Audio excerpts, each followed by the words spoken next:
Welcome back to Pole Barn Garage, where today I've picked up this easy weekend project of a 64 Tempest convertible. We should be cruising with the top down by 2047. I gave $250 for this pile, and I gave $200 for the four-door behind it. That's a parts car. I've been robbing parts off of that for like a year. It's time for it to go away. But that has pretty much everything this car is missing. And we can potentially assemble a 1964 Pontiac Tempest convertible by the end of the week. That's a week. I got a whole week to do this. I might need help. At least it's got floors. Yeah, for the most part it does.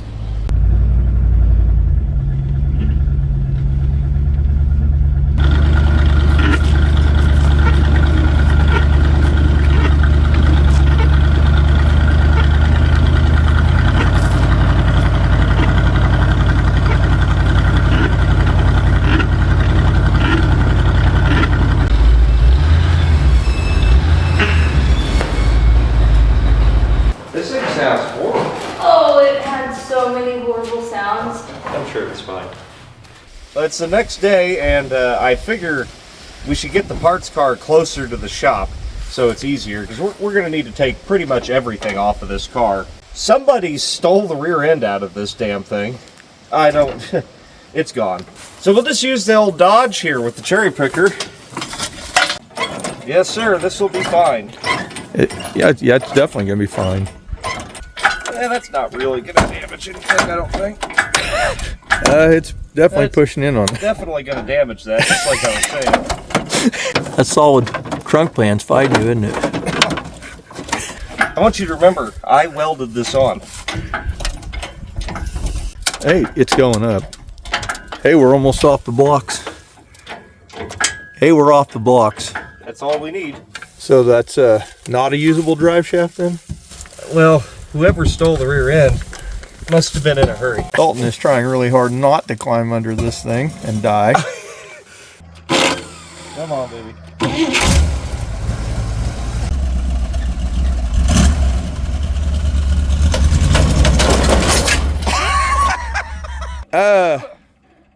I think something happened. You know what's funny is those aren't my welds. Those were there. It broke the damn frame off the truck. You will notice the car is still in the same spot. I thought this would make it easier. I was wrong. We lost our mobile cherry picker too in the process. Okay, we're back in here and we're trying to get a battle plan together. First, let me show you the convertible a little closer and we'll see what we need to do. So as you can see here, it is a 64 Tempest convertible. It's a Tempest Custom, probably a fairly rare car.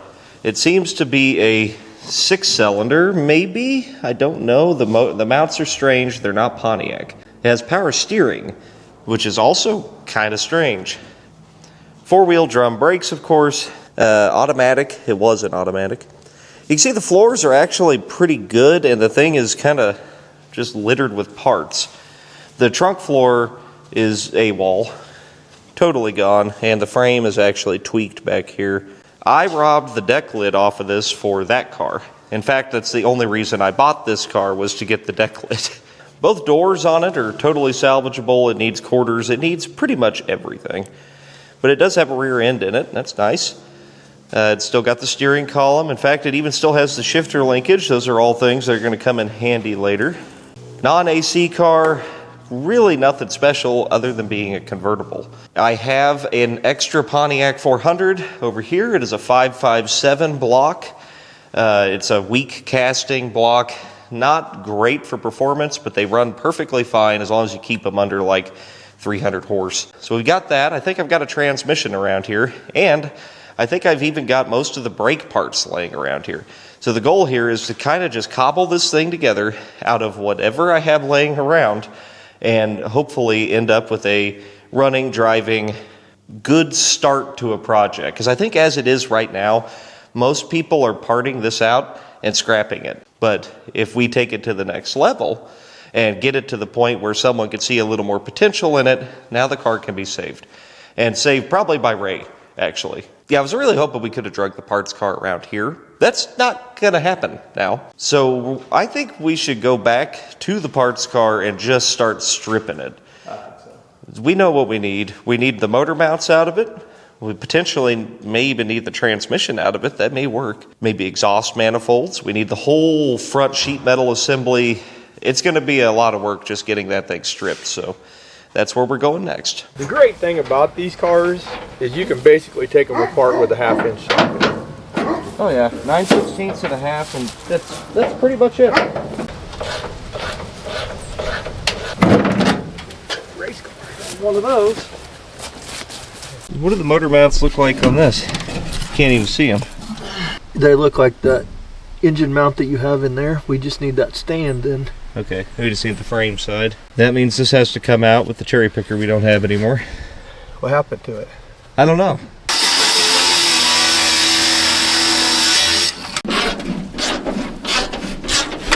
Ha! Nice.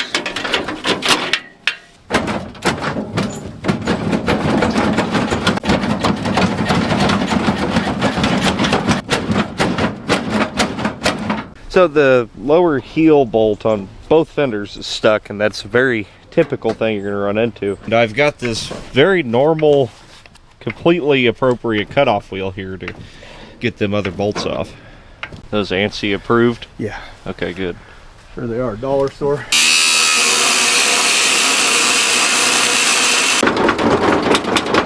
Still holding this on, Luck? It does not want to give up.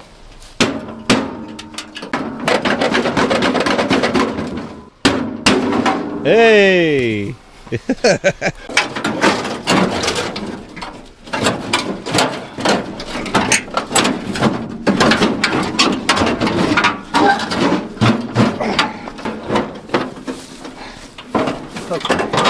Now we just have to pull the motor. That should be easy. Yeah. Everything else has been. We just need the frame side. So, dude, they suck to unbolt. I know. I would much rather just cut them. This would be a lot easier if there wasn't a motor in the way. I think we'll just do the old engine delete.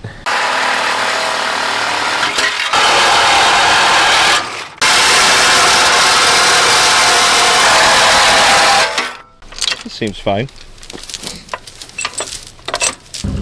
Maybe it just comes right out.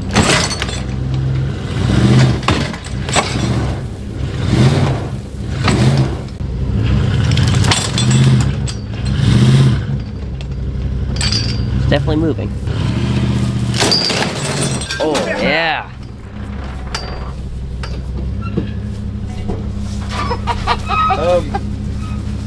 I hope your jack's all right. Oh no! Ooh. I didn't think about that. I mean, we're damn close now. Now the thing is, I want to save that transmission if we can. So we gotta be a little more gentle. I've learned a new way to get an engine out now. I learned about leverage in like 3rd grade. Oh yeah. Lifelong.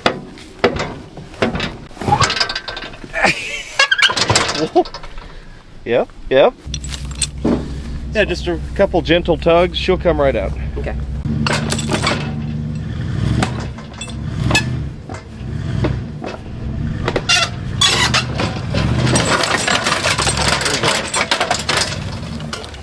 That's how it's done, folks. I think we could use that tranny. Yeah. I think we should. Remember the short one's passenger. I got the tranny bolted. Come on. All right. Let the master do it. There we go.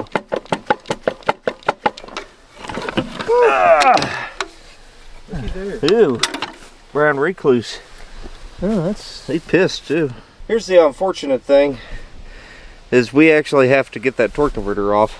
This is a switch pitch 2-speed transmission, and that torque converter is a necessity to use it. But the good thing is, it looks like the damn thing might be bolted and nutted on. We might be able to just unbolt it. God bless, that sumbitch is massive. Real long-legged fucker. brake clean.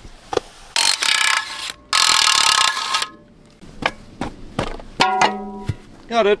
Salvaging exhaust manifolds because why not? That one is still full of rust. I think it's full of piston. I don't think this thing's salvageable. I don't think this one's worth saving.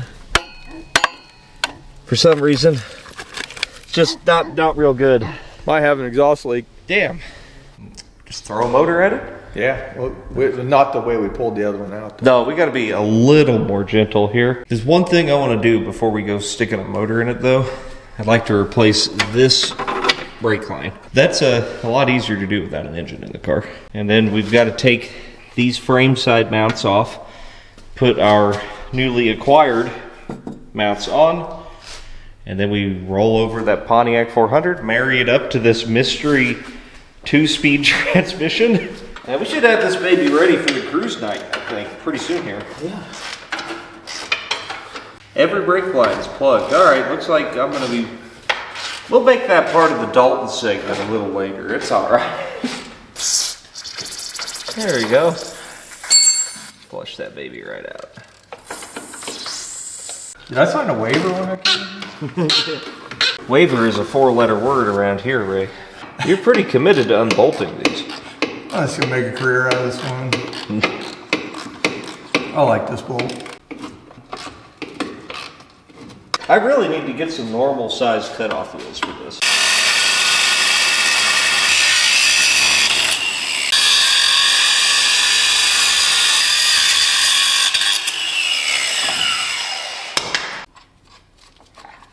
Well, that's done. Time to put the motor in. Yeah. I don't know anything about the engine either, so I got it for free with a car. I know it spins though. It'll run, it's a Pontiac. Exactly. So on your Pontiac engines, your casting number's right here. This one is 500-557. And what that means is it is a thin casting block. They're fine, just don't expect big power out of them or they will break. They're very lightweight casting. Not super desirable, which is why it's okay to go in the car that I don't care about. Just like the switch pitch 2-speed, not a power glide. There's an electronic solenoid in there that works off of a TPS sensor. And as you give it more throttle, the vanes in the torque converter actually change pitch. And so it's kind of a variable stall speed. They're really cool transmissions and impossible to rebuild as I understand it. So I'm sure it's fine.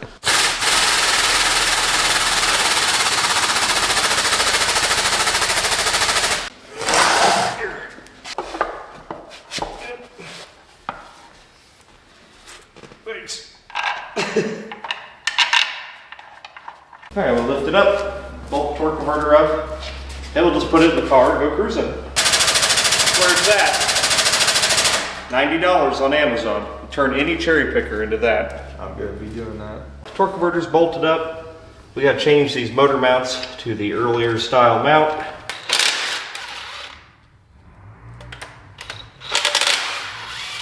Couple of new motor mounts. Notice we're missing a exhaust bolt here, so I'll put a new one of those in. This is ready to drop in the car.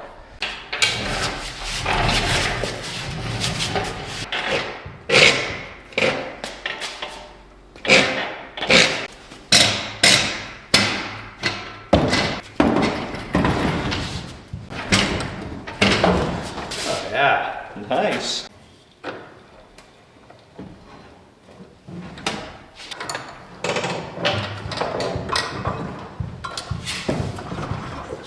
I think we need a tran or a jack under the trans, and then it'll pop right in there. Haha, that's pretty good. This one's good. That one's good. Yeah, let's get some bolts. Look at that. Some bitch got a motor in it now. Whew. First time in A long time. See, when you don't have the right bolt, just stack up about 50 washers, and suddenly you have the right bolt. It's just that easy. All right, well the motor is attached. Now we gotta get a trans cross member in, and the car did come with one. This side of it's pretty good. That's not. Remember when you kicked that under there? Yeah. Oh, now it popped. weird. The convertible actually has tabs on the frame because convertibles use a fully boxed frame instead of a C-channel. Sitting on there about a 1/4 inch on my side. Oh, about 3/4 of an inch. Yeah. Well, we could damn near sandwich that. Yeah. With a big washer. We'll use these gigantic fender washers to sandwich the cross member. And that should work pretty good. Freaking Ray over here sabotaging my professional operation. You never put the threads facing down in your cross member. No. My bad. I forgot who I was working with. Exactly. A true professional like myself. I have 3 wides, sir. We're doing it right. Yeah, there's no hackery here at all. We've been working on the car for, I don't know, 6 hours, and it's like halfway done. That should tell you the level of quality that's going on here.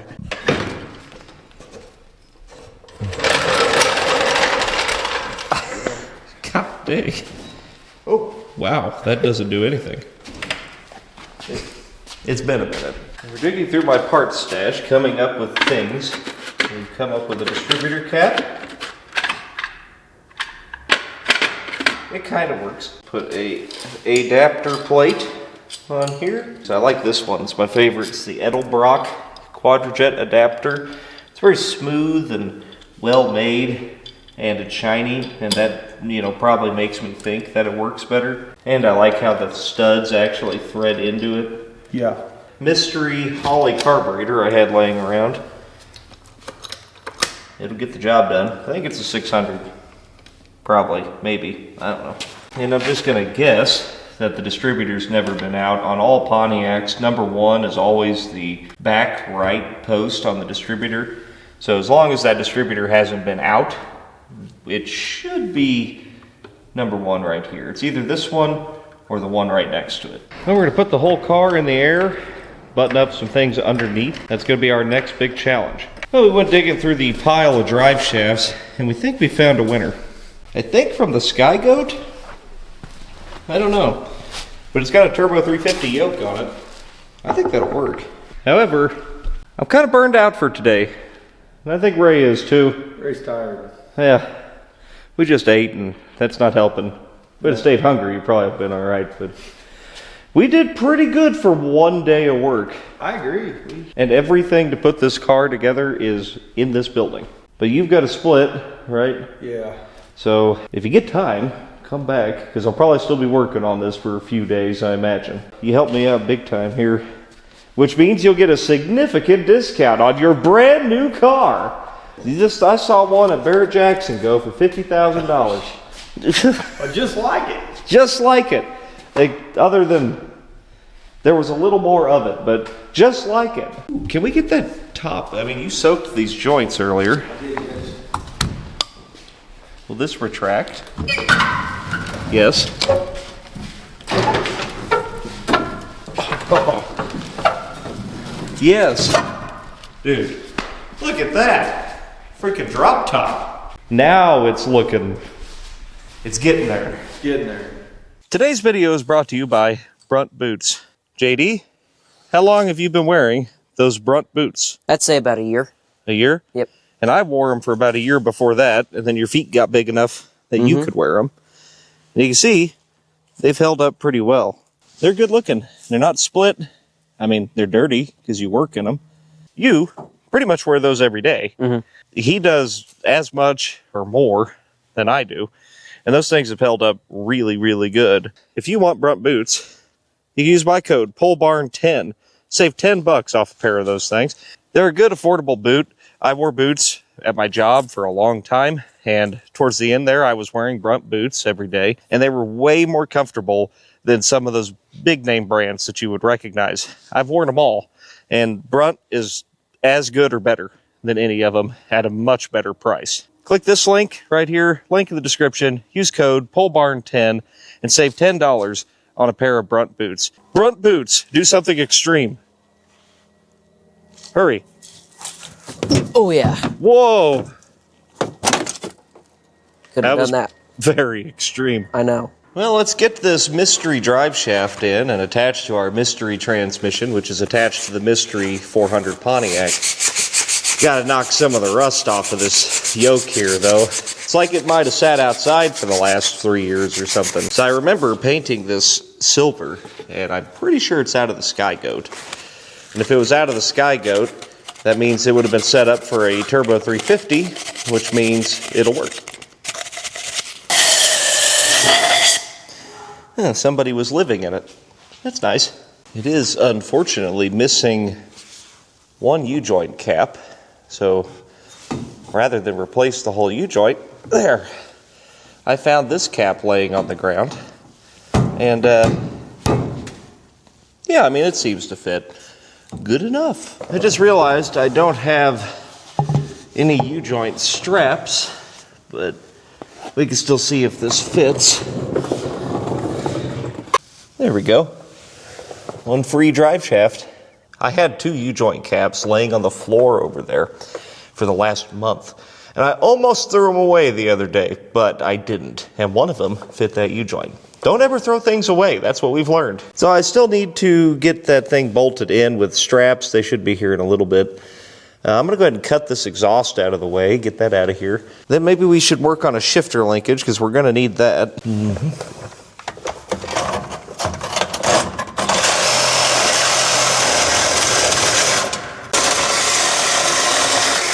The only thing we really damaged when we violently extracted the motor and trans was this ear of the shift linkage.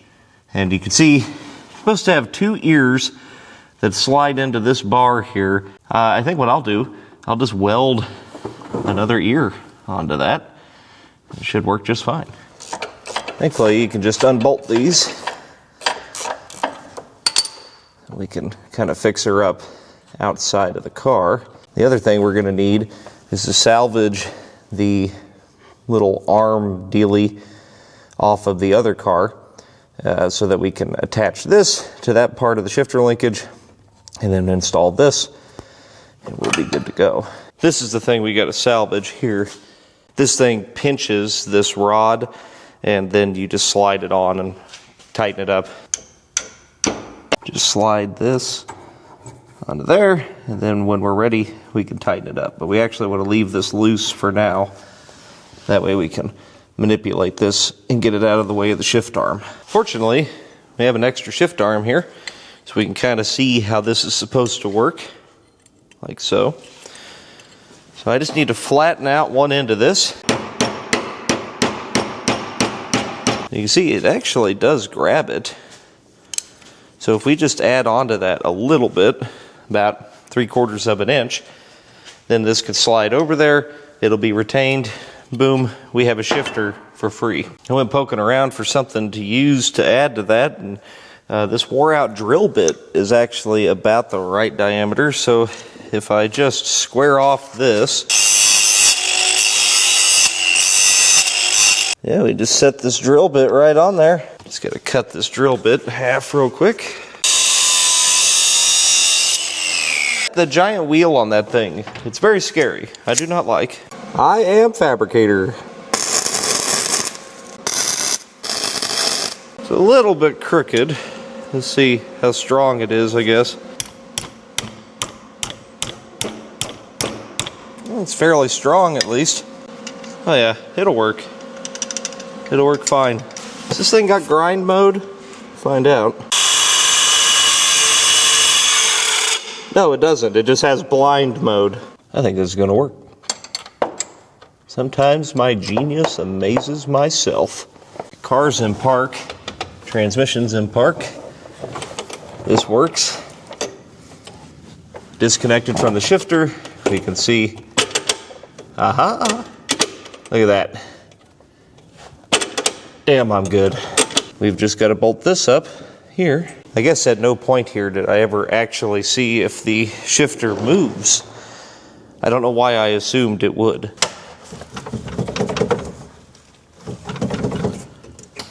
Come on now.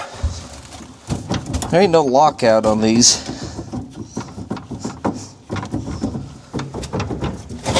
It's pretty froze. I guess it's probably down here is where the trouble is.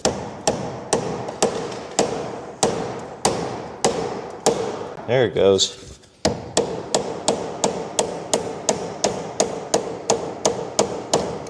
Well, it went down. Will it go back up? No. No, of course not. There we go. Come on.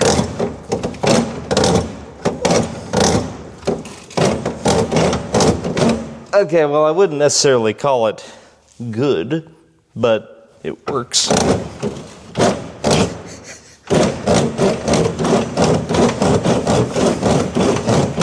Now, y'all tell me if it's working down there. Leave a comment. And I'm serious, this isn't a joke. YouTube likes that.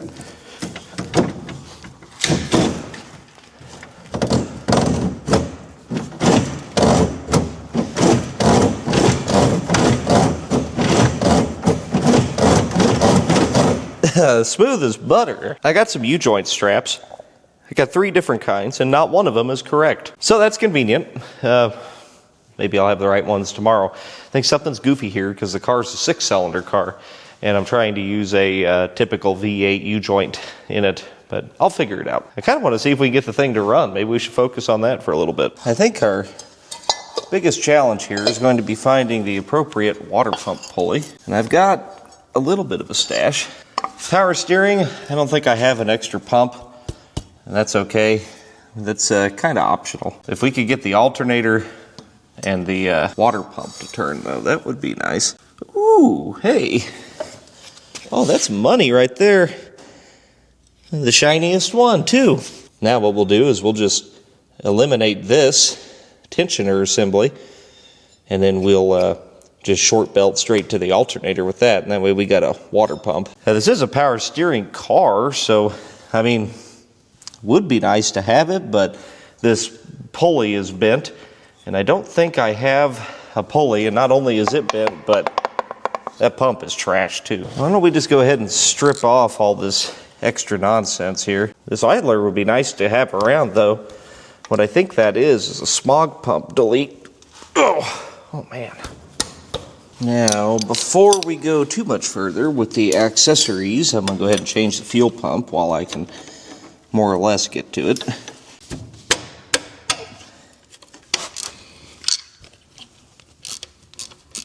I don't think there's anything wrong with this fuel pump other than the fact that somebody seems to have like sat on it or something.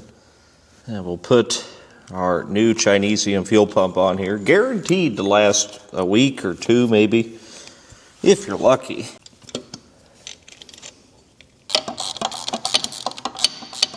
Hey, while I'm doing this, y'all need to go to polebarnmerch.com. Pre-order your Hawaiian shirts now. Get them in time for Christmas. It's a bi-yearly pre-ordered thing. We can't afford to do them all the time, but if y'all get in there and order one now, you'll get it by Christmas. Well, to pair very nicely with our crappy Chinese fuel pump, I will put this crappy flex fan on. I hate these things. I have a horde of these. I went and dug around. I had like 10. Why? Why do I have 10 of these? I'll never use them on anything. But, you know, this is a good candidate. I even had the adapter for it. Why did I keep that? I don't know. Can you be a car guy and not be a hoarder? Is that possible? I think not. Did I just discover why there was a tensioner assembly on here? There's no way to adjust the alternator. Is this because it's a heavy-duty alternator? Well, that throws a wrench in things. That means we need a power steering pump to drive the water pump. In a turn of events, that should surprise absolutely nobody. I dug around enough and I actually found another pump. Now, this is a small block Chevy pump and pulley, but I do think the pulley will work. It's a different diameter, but I think it'll still work the same, or close enough anyway. It's either that or I make a slotted bracket which will allow this alternator to be adjustable, but I figured this was the easier route. Now I would change the whole pump, but they're both junk, so easier to just change the pulley. Yeah, the pump's straight, I think. Yeah, it's just the pulley that was out of whack.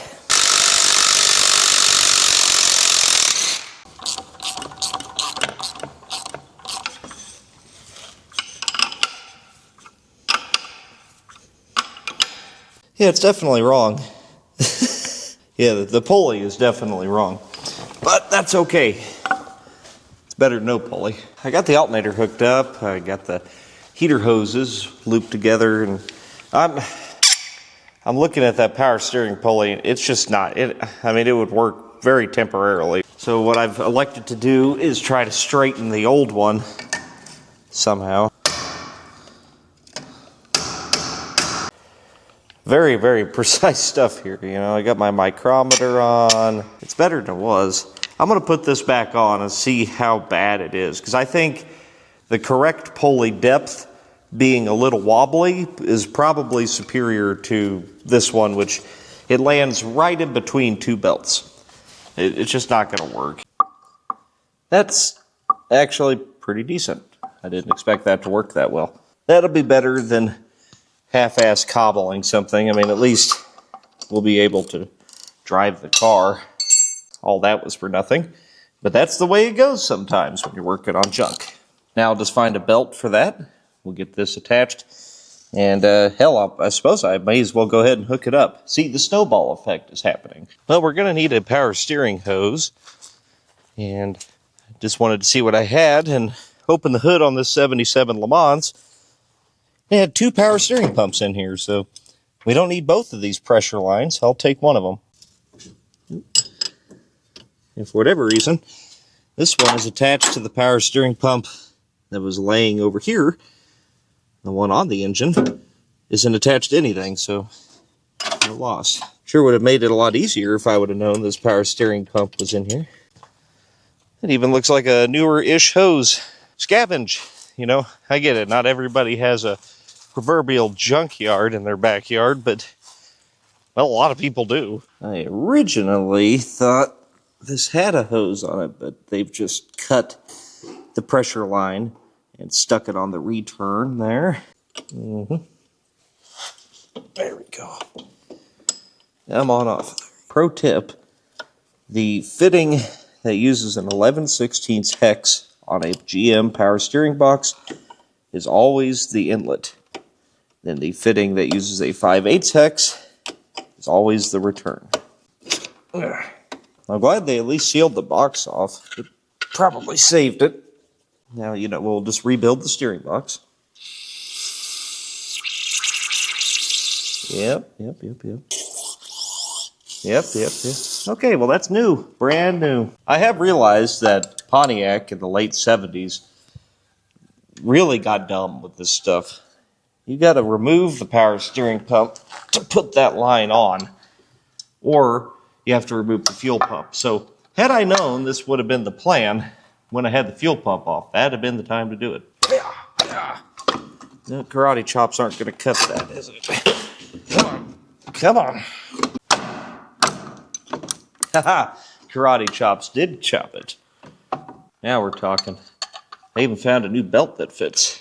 I understand I bought that belt at some point, so it's not necessarily free, but also it wasn't doing me any good. So, win-win. Now we just got to make a return line. Got to scrap a hose here I found. They say you're not supposed to use fuel line for this, but I've never had any issues with it. Okay, accessories are done. That's a big one, guys. Shockingly, this throttle cable that's in the car still works. I soaked it last night and it freed up. Works pretty good. Now, GM used a really weird throttle bracket in the 60s. They didn't really standardize to that like square plastic thing that snaps in until like 70 or 71. So we're going to have to get a little creative here. I don't have the correct throttle bracket for this. So we'll do it by doing it all wrong, as is tradition. This bracket here was originally used to hold the brake booster supply line. But I'm thinking if we just open her up a little bit, kind of crimp it around there, it could possibly be used to hold the whole goddamn throttle cable. Something like that, maybe? Bend this out of the way. We don't need that. Get out of here. Now, there is one other thing that astute observers will realize here. So the switch pitch automatic requires a throttle position sensor, and that would originally go to this little bracket down here. So we don't have that. I don't have any of that stuff. I don't know what that means or how the transmission will work. We may be able to like wire it to a toggle switch or something. I don't know, but we'll cross that bridge when we get there.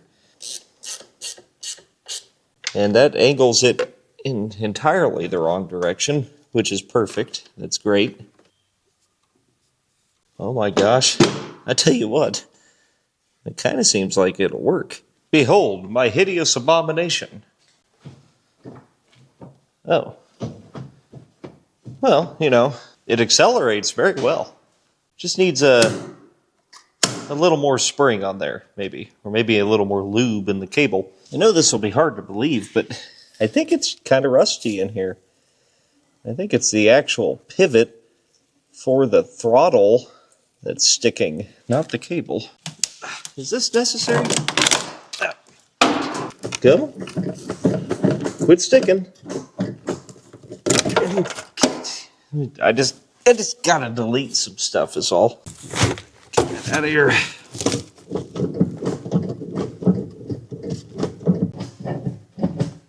There we go. Kinda.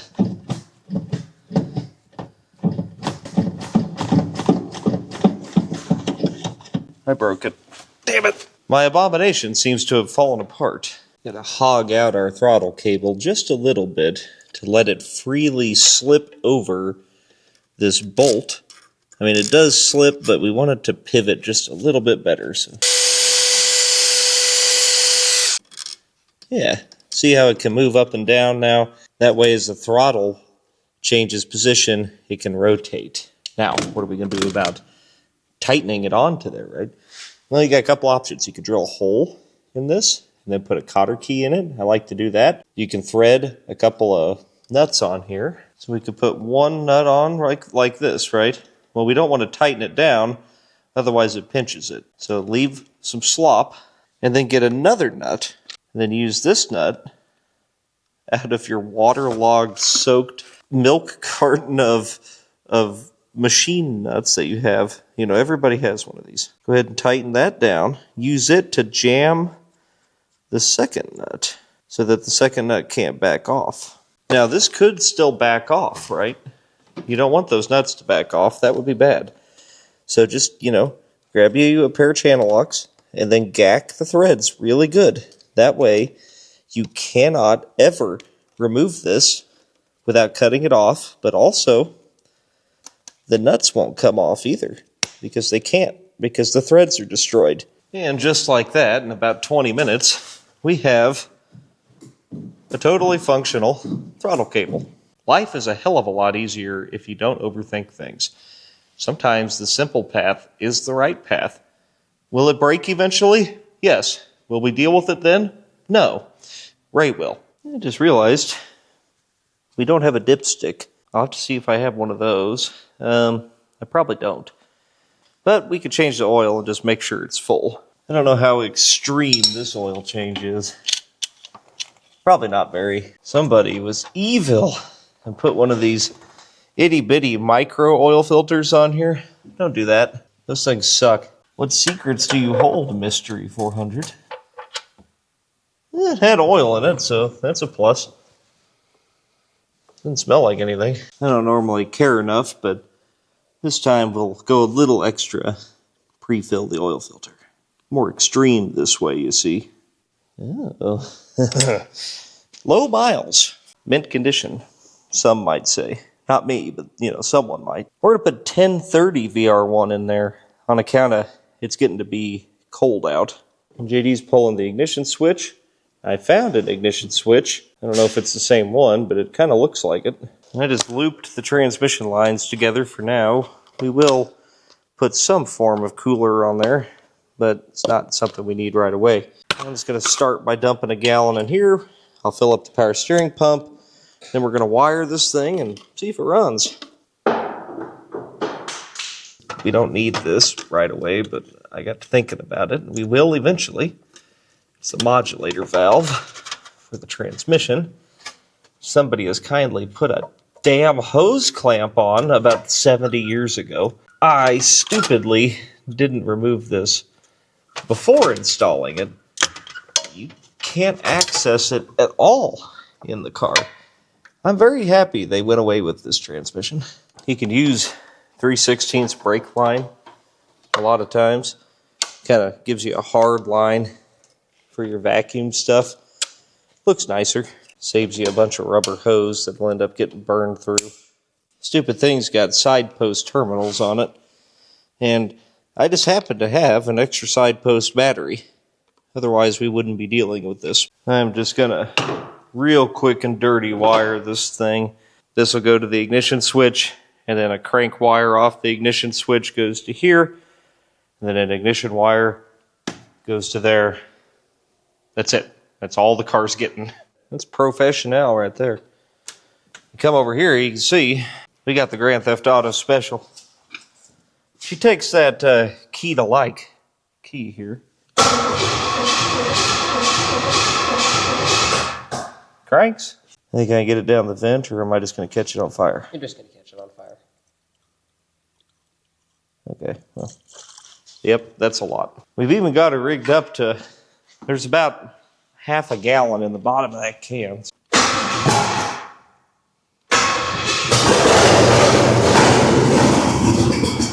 So we got a hell of a fuel leak, and I just started looking, and the damn fuel outlet on the pump doesn't have a cone in it to seat on a 45-degree flare like this. So there was nothing for it to seal against. It just seals on the threads.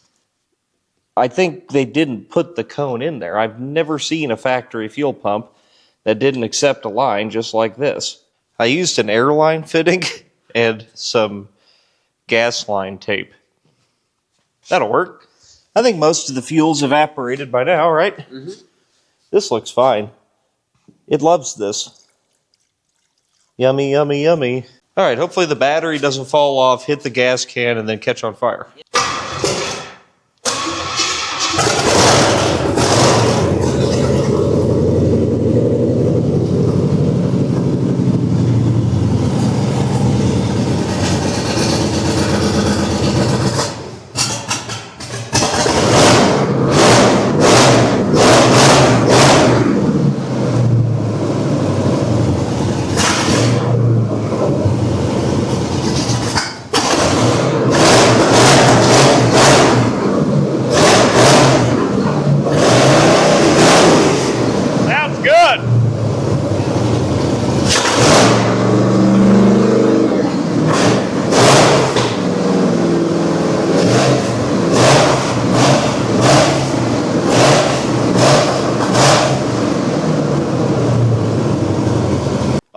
Hey, that's why I didn't want to idle.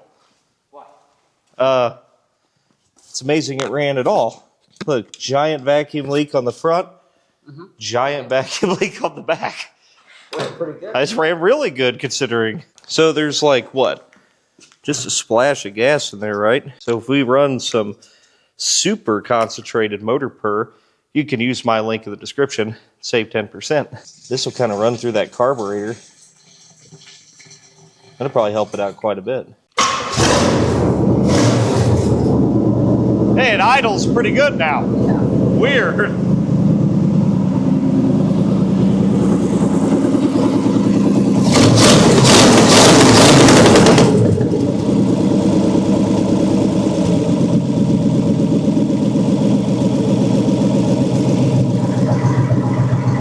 Thing runs fantastic.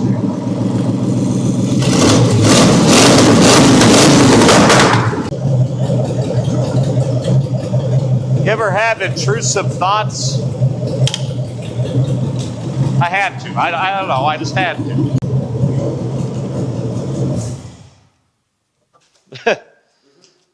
So that's a really good engine. I hope the transmission's as good. I can't test it because it's still not bolted to the rear end, but that's pretty good. So you got, oh yeah, there's fluid in these. So it pumped fluid. That's good. That motor sounds terrific. Very quiet, Well, it's loud, but I mean, the engine is quiet. Yeah, no knocking. That is a good Pontiac 400. Not that there's ever a bad Pontiac 400. They are all pretty much fantastic. This thing, even being a smogger 400, it's still going to make this car lay rubber. I think it's time for everybody's favorite game. Let's do the brakes. Not my favorite game, but you guys seem to like it, you sadistic bastards. I can't wait to throw these salad shooters into the nearest dumpster. Looks like it's here for the most part. It's our new master cylinder. However, I'm missing the clevis that goes on that. I might have one. If not, the parts car might have one. The brake drums are just kind of on here. I'm guessing there's nothing in there. No. That's okay, though, as I have all the drum brake stuff from the catalog. So I've got 2 complete drum brakes with drums, bearings, whole 9 yards. We put disc brakes on the catalog about, 2 months ago? So I hung on to it because I was like, man, this stuff is basically new. And here we are. Got something to use it on. We're missing 1 rear drum, and I think I probably got one of those around too. Let's work our way from the top down, see if we can't get a clevis for that, get that hooked up, make some brake lines. I'm just going to make all the lines in the whole car. It'll be a day project, but we'll get her done. Well, I surely did have a clevis in stock. Of course I did, but now I don't. So I still better go pull that one off the parts car, so I got one. This one's brand new. I don't know what the hell that's from, but I must have been feeling fancy once upon a time. Oh yeah, cool. Bench bleed this thing. I tell you what, it's a good thing we ain't playing brake line roulette this time, because, buddy, we would have lost already. This is the only junction in the system, and it is plumb full of shit.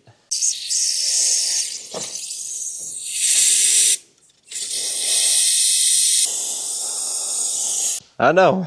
You ain't never seen me bench bleed a master cylinder before. Some people don't bench bleed their master cylinders. How the hell do you make your brakes work? I mean, you must have to bleed the brakes all freaking day and night if you ain't bench bleeding. The goal of this is to fill the cavity of the master cylinder with fluid. That way, it can't get airlocked. If you just throw a master cylinder on a car dry, it'll be airlocked and it's not gonna flow fluid. Maybe they just get lucky, I don't know. I ain't never been that lucky. Single pot master cylinder for safety, by the way. All right. Get this loosely started. And bolt and nut works just fine for a clevis pin. With an eye lock, that way it doesn't back off. Here we go again. Making brake lines, bleeding master cylinders. Rebuilding drum brakes. Where did I go wrong? No, I'm just kidding. Actually, I kind of find this therapeutic in a it makes me very angry kind of way. You know what I mean. Yeah, nice and crusty under here. I love it. You can either be upset and complain, or you can embrace the suck. And that's what I choose to do. Just embrace it. I love the suck. Just gotta get this rubber hose off the rear end.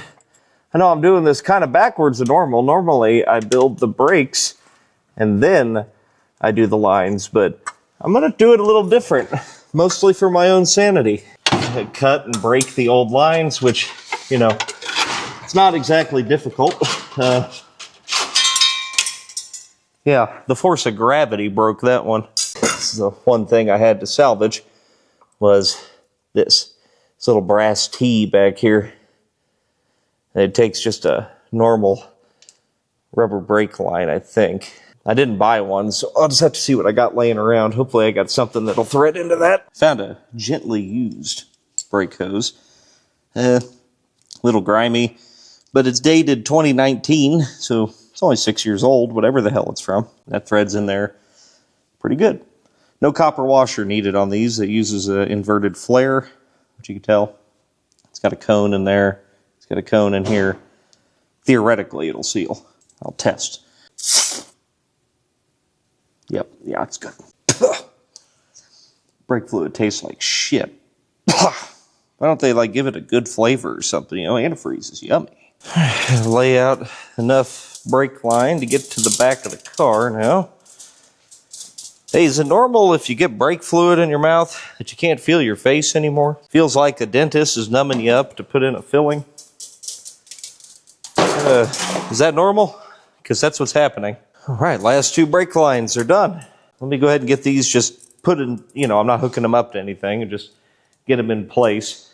And then we'll start disassembling front brakes. Why not? Now, considering I have complete drum brake assemblies on spindles, there's a couple 3 ways we could go about this. We could separate the ball joint, separate the tie rod, change the whole damn thing, and I wouldn't have to mess with any of the innards of the brake. However, it's easier to just do the brakes. Oh my God, that freaking that brake line is, why is it leaking all of a sudden? What the hell? Anyway, it's easier to do it this way. It'll be easier for me to put brakes in this so we don't open the can of worms that is the, you start separating ball joints and stuff, you're going to have to put them in there. No, thank you. We'll move that problem down the road. I got to get something to plug that quick. These handy little things are from SUR&R as well. Little brake line plugger offer things. This isn't the right size, but it works good enough. I'm destroying entire ecosystems as we speak. Let me try to get this hub off of here. Hopefully the spindles are alright. Otherwise we will have to change this whole thing. Oh God. That inner bearing is completely destroyed. We might actually have to look at that a little closer. I mean, it's not the worst I've ever seen, but it is pretty jacked up. What are the odds of this coming off? I don't know how well this is going to come through. The inner wheel bearing has completely fallen apart at some point, and that's what caused that to happen. Well, so much for taking the easy way out, I guess. This thing is not going to want to come apart. I've made a deal with myself in my head that if we can get this apart, I have free reign to ignore anything else I find. We just have to replace the spindle. I still got to get this stupid wishbone off. I got to do that before I do anything else. This one back here is going to come off, I think. I guess we'll take the one we can get. This guy's being a real asshole over here.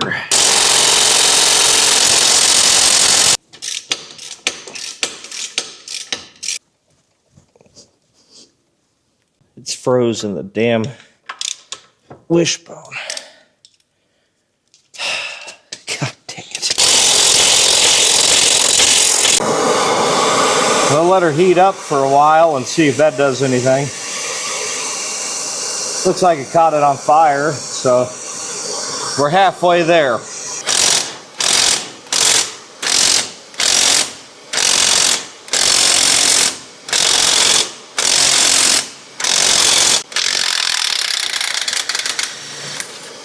Well, everything is fine. Oh, shit. Just... Aha! Everything is fine. Surely the rest of this will go easy. I mean, hell, it's already been on fire. It's already fought me, every single thing. So... should be easy street from here on out, baby. Boy, that's kind of warm.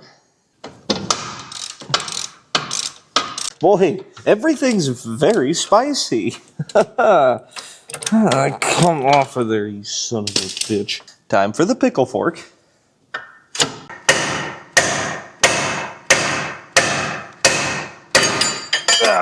Oh my God, that ball joint is... that ball joint is trashed. See, god dang... I told myself I could ignore it.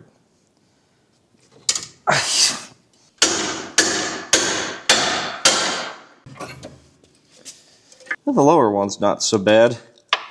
Alright, I'm gonna go look, and if I have ball joints, which I might, if I have them, we'll put them in. If I don't, then it's Ray's problem.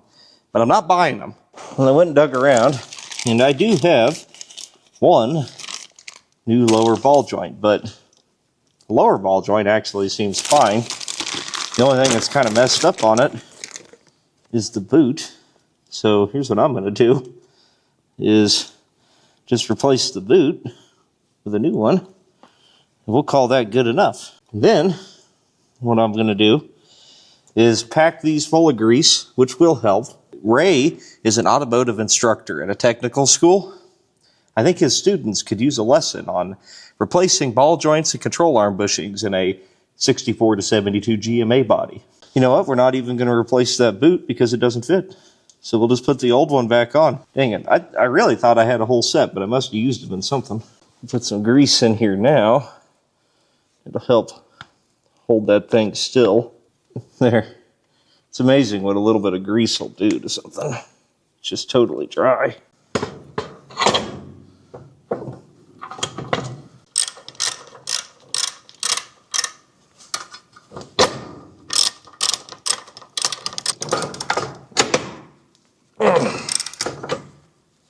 Well, they tightened up, and they really don't feel that bad once they're tightened, so they got some life left in them, but I'd still change them before I went trying to drive across country or anything. I got to bolt the wishbone back on, and but I guess on the bright side, the brake's done.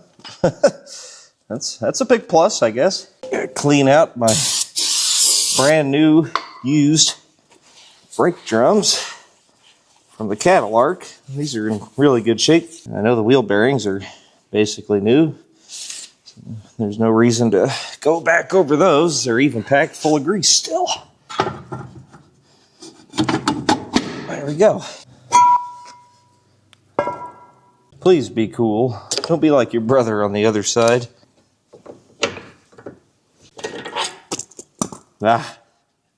This one's fine. In fact, the wheel bearings look damn near new. It's a good hub to keep around. The downside of this is that now I have to assemble a brake from scratch, but I do think it's better than playing roulette with the ball joints. Of course, it's missing a damn spindle bolt. You better not be broke off in there somewhere, you son of a bitch. I got another bolt. Let me try it.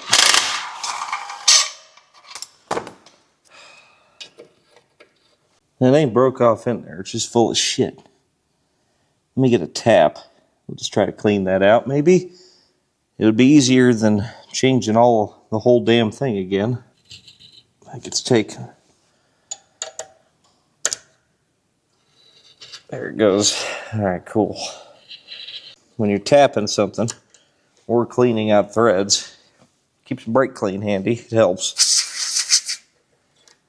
So you want to go in about 2 turns, and back it out about a full turn, and then do that until you reach the bottom of them. Don't force anything, or you break the damn tap off in there, and then you are going to be, ooh, you're going to be in a world of hurt. Yep, it's a great sound. We're about halfway there. We'll get her. We'll get her. This is what you got to do when you want to save old stuff, and we'll save a buck or two. We just gotta salvage this little stanchion thing here.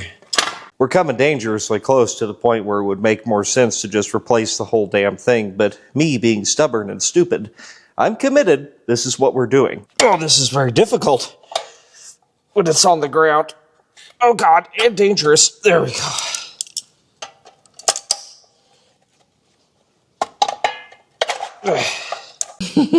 Everything's fine. Oh, damn it. Oh, well, there's that thing. Do you still fit in there? Kinda.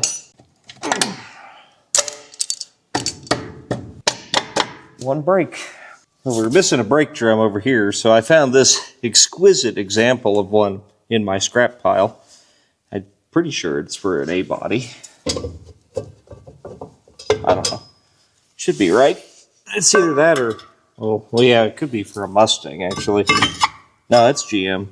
Yeah, it's definitely A-body. All A-body brakes are the same diameter. They're different widths sometimes, but always the same diameter. And then I had a brand new set of brake shoes that I don't know what these are for, actually. These aren't for this. My biggest concern right now is this. There we go. My buddy Chris Birdsong showed me this trick here, and I don't know why I never thought of it. I mean, it just instantly gets rid of all that debris. Well, I'm going to go ahead and knock these out. I'm going to have to go scavenge some hardware. This one is missing the retaining pins, which hold the shoes to the backing plate. And one thing I did have to buy was wheel cylinders, unfortunately. I didn't have any of those laying around. I could reuse these shoes if I have to, but I'm going to make sure I don't have some new ones just on hand. Because what I do is a lot of times, like if we go on the road and buy a car and get it running, I just show up armed to the teeth with Rock Auto parts, or I ship them like ahead of time to the car, and I usually use everything, but sometimes I don't use all the parts I bought. And what that means is I end up with I got a damn parts store in the old barn over there. Now these brake shoes I got, they are the same. They're just made a little bit differently, but all the mounting points and everything are the same. I found about half a bag of hardware there, and then one brand new hardware kit here, and I could tell by the length of these springs, this is for Ford. The hold down pins and caps, these little dudes here, I mean those are somewhat generic, so maybe we get lucky and it'll work. Get our new wheel cylinder in first and foremost, then we'll start with the cobbling. Like that. That'll work just fine. Somehow this brake adjuster actually works. I'm shocked. I mean, it's not good, but a little bit of work, she'll free up. There we go. That thing's good to go again. Oh, hey, by the way, I did get the U-joint bolted in. I got the strap kit for that. I did that just a few minutes ago. So, once we get the brakes done and some sort of fuel system, we can drive this baby. Well, we can move this. Well, we can see if it moves. I'm not sure why I threw away this brake drum here. I must have been feeling wasteful or cluttered. It's actually in pretty good shape.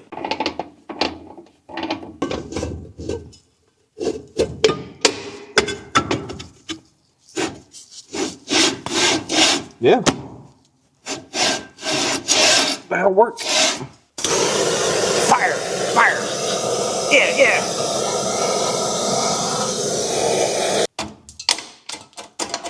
I'm going to get this brake wrapped up over here. JD's home, so he's going to start shoveling out the innards of this thing.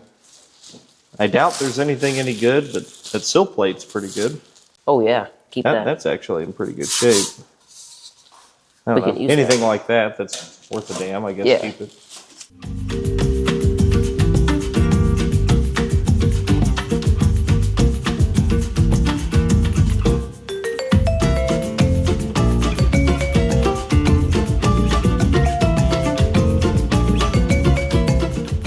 Got two wheel studs on this one that are missing. So the way I do that is get a couple of big flat washers and then a lug nut. And then your wheel studs are serrated so that they pull in and they press into your axle flange. You can suck them in with a lug nut.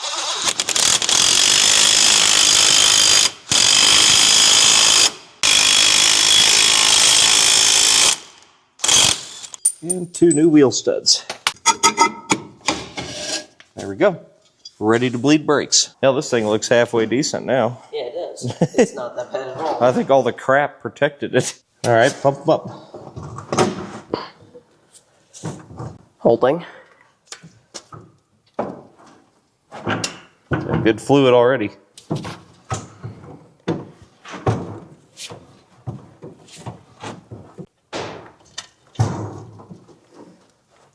Holding. Better check fluid. Yeah. Dang it. We ran it out. Yep. God dang it. I That's knew why the something felt wrong. When you run a master cylinder empty, when you're bleeding brakes, you gotta start all over. So let's go again. Holding. Say they're pretty good? Yeah, they're real good. Oh yeah. Excellent brakes. Well, took a whole day, but got a whole brake system done. Finishing touches.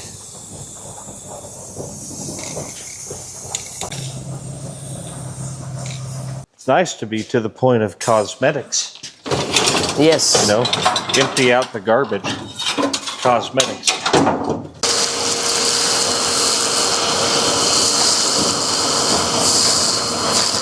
Let's see if we can get the deck lid on this thing.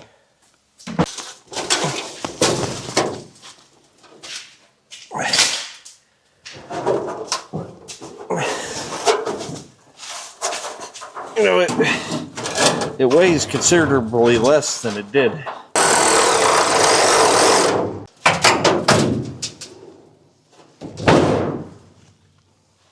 Not bad.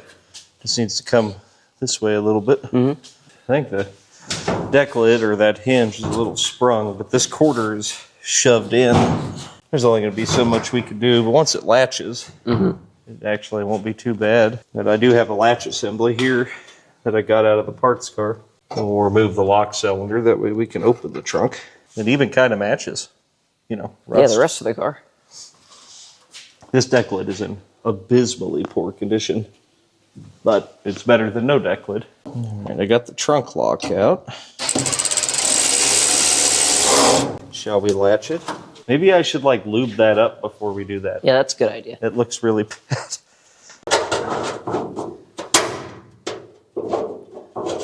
It works.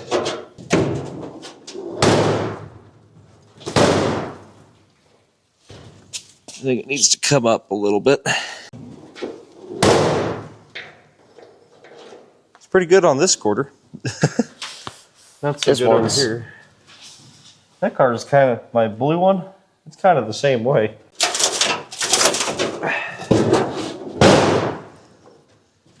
Better.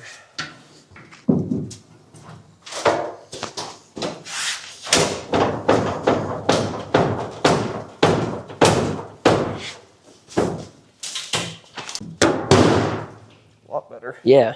I think that might be all I can do with this. I'm starting to spring that hinge the other way. But let me just, you know, there. At least it's on there. It latches. It matches. It latches. And yeah, I have a feeling this may not fit well. Yeah, actually, not bad. One more piece. You'll note that the Tempest taillight is different than the Le Mans taillight. Le Mans taillight is in the filler panel. Tempest taillight bolts on. Cheaper car, less stamping. Thankfully, they were both Tempest customs, so they got the same trim.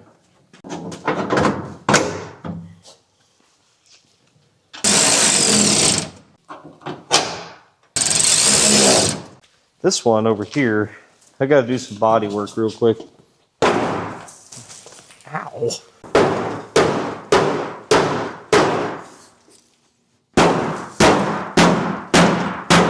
Fixed. It's better.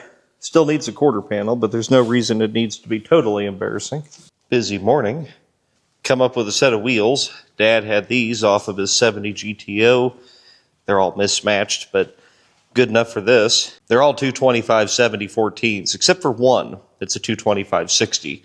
So, you know, it's going to drive a little strange, but that's okay. Then I went out and scavenged the fuel tank door and the filler neck support off of the parts car. And also, I don't know if you guys have noticed this, the frame is completely just ruined back here. This brace here is not structural, actually. It's just a tie bar. But the actual frame horn itself is tweaked right here. I cut the rear panel out of the parts car because, you know, I figured I might put it in here, but then I got to looking at that frame and I'm like, I don't know. The frame's pretty bad. It really needs more attention. So I think what I'm going to do is just remove this. That way we can put a fuel tank in it. And then Ray is a really good fabricator. And he'll be able to repair this frame and this body mount that's missing. I'm going to put our filler neck support in here. And we can put our fuel door in place. It's only got one nut to hold it, but it'll be okay. At least it looks right. Get the wheels and tires on it, because that'll make me feel better about myself. And I got a whole box of used lug nuts here. Plenty good enough for this. Just having a set of wheels on a car makes all the difference in the world to me. I also just realized two things. One, that putting the tires on the front is going to make hanging the fenders more difficult. And two, this wheel says bent rim written on it. So, I mean, there was a reason they were free, but hey, free is free. I had this gas tank laying in the yard. I don't remember what the hell it's from. I can tell you it's not for this. But it is a gas tank, and it is a GM A-body tank of some kind. Considering we don't have a rear bumper anyway, that's going to put the filler neck right here. Makes me think that's probably for a 66 or 7. My main motivation here is mostly to get this gas tank out of my yard. So I'm going to go ahead and put a new sending unit in it.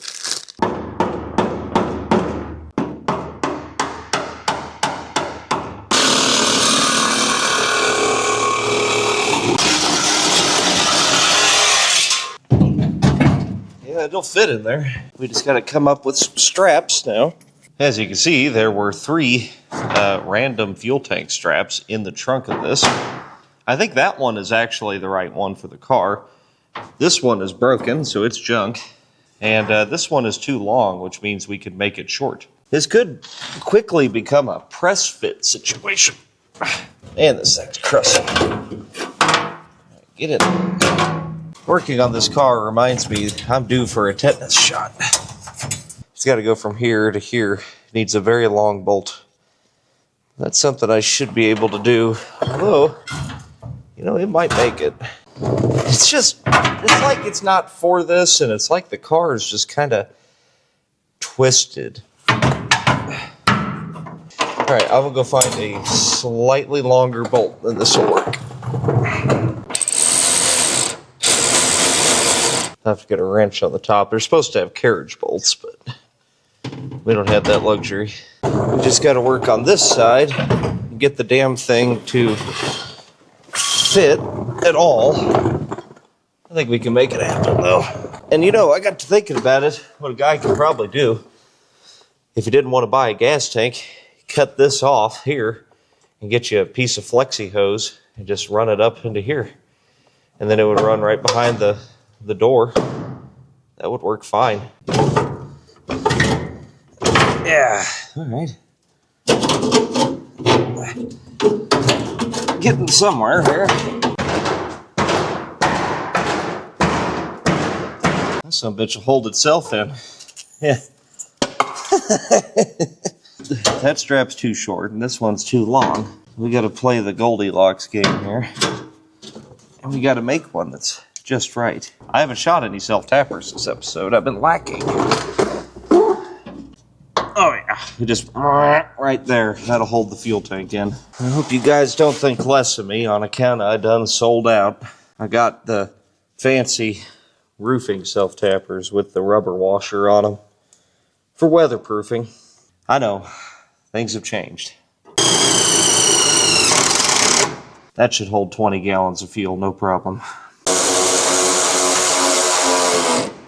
Needless to say, this one's going to be doing most of the work, but yeah, that's a damn fuel tank for free, kind of. You found an old gas cap.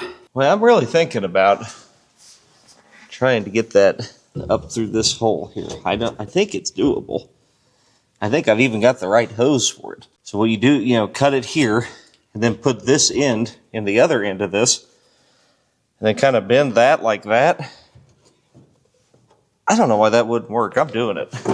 I hope it don't explode. That would ruin my day.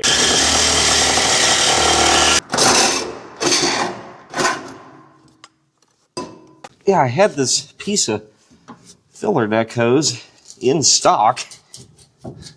It's the perfect size. And then if we just take this and stick it up through there.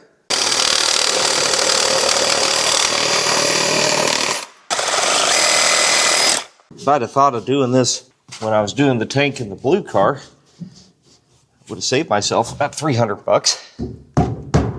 But I don't control when my genius strikes, only that it does. There. Just had to push a little harder. Dude, if you open this, you would never know. That's amazing.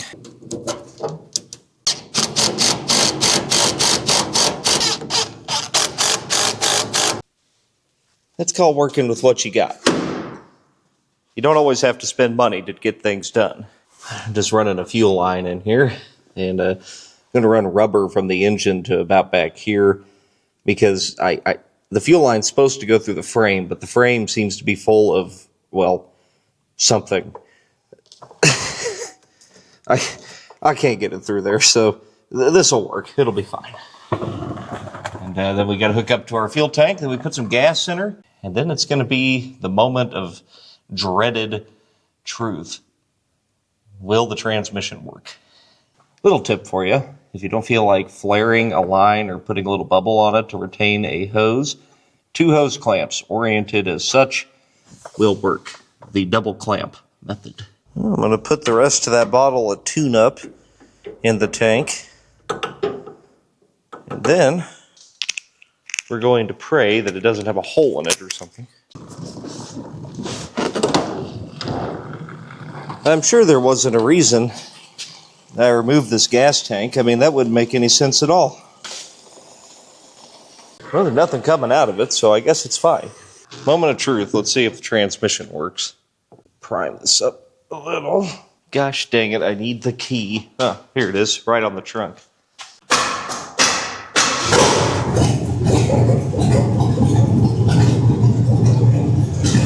Yeah! Got reverse. I guess you guys can't see, but it is working. Got reverse. Got brakes. We got drive.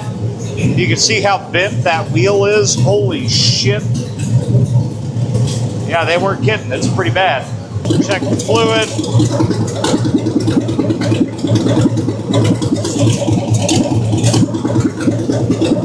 Pretty empty. This is terrifying. I hate that fan.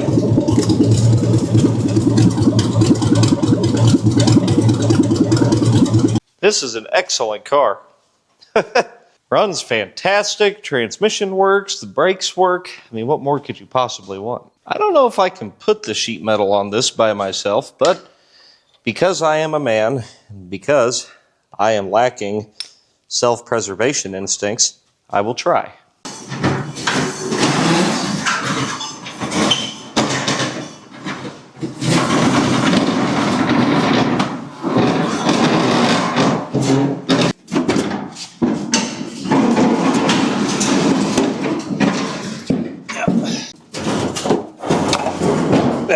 Yep.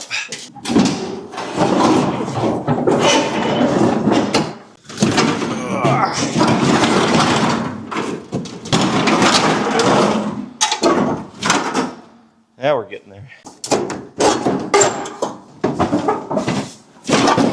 There we go. Couple bolts in here just to hold it in place. Then what we really got to work on next is getting that core support mounted. And a couple scraps of 2x4 here. That should be pretty close to what it's supposed to be. Now this side's a bit tight yet. You can see it's overlapping. But the core support is detached on that side. Now the 2x4 got this side pretty doggone close. It's maybe a little bit too high, if anything. It always goes easier if you try to get the side that fits, get that done, and that's going to help the other side fit as well. One thing to remember, you're really not supposed to put the sheet metal on the car with it in the air. So I'm going to support the front of the frame with a jack, and that'll help because the frame will flex.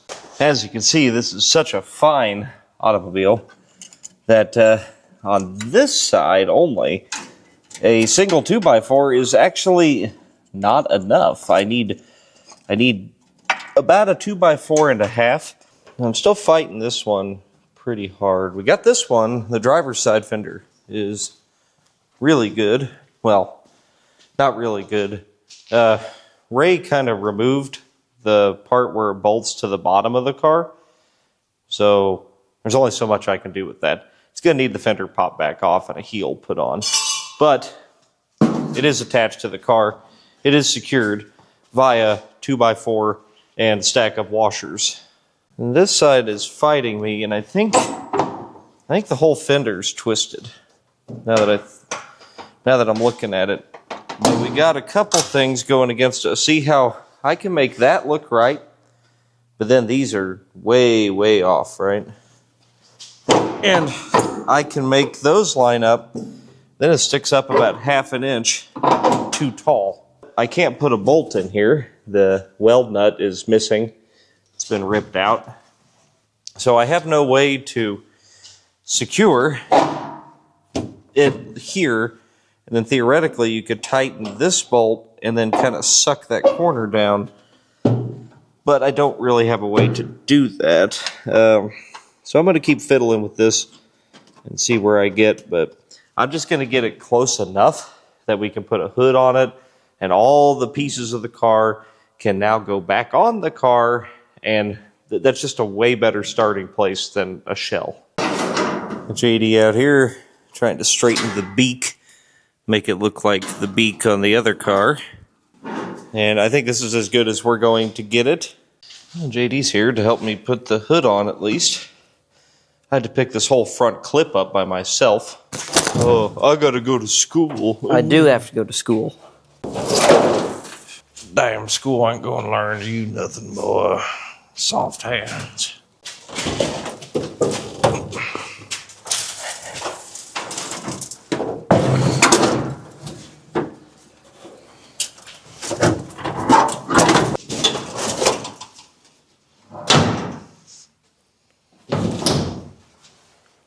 All right, I gotta come forward with that side. Yep. This is a professional bodywork tool.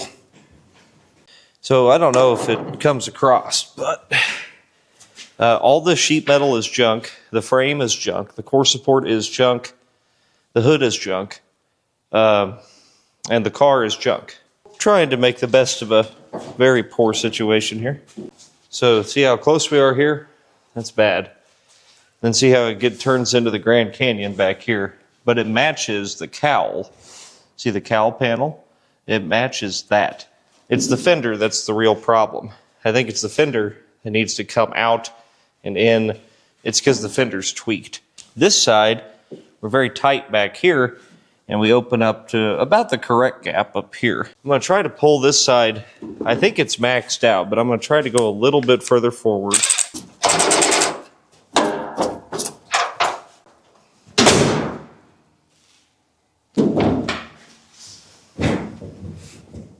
I didn't really do anything. I don't think it'll move any further. And you can see here, it's already too far forward. So we can't really go too much more. There's nothing else we can do here. We're just working with a wreck. But it's a whole car again. I'll lube up this hood latch. It's a little sticky. But, all of that will go perfectly good on another hood. I have one last thing we got to do mechanically. And that's I got to run a charge wire from the alternator to the battery. And I am out of pretty much all wire. So we're going to have to go scrounging. I know just where to scrounge. The Kia has developed a strange amount of holes. Weird. If you want to see how those got there, I guess you'll have to get pepper bugs. Oh, yeah.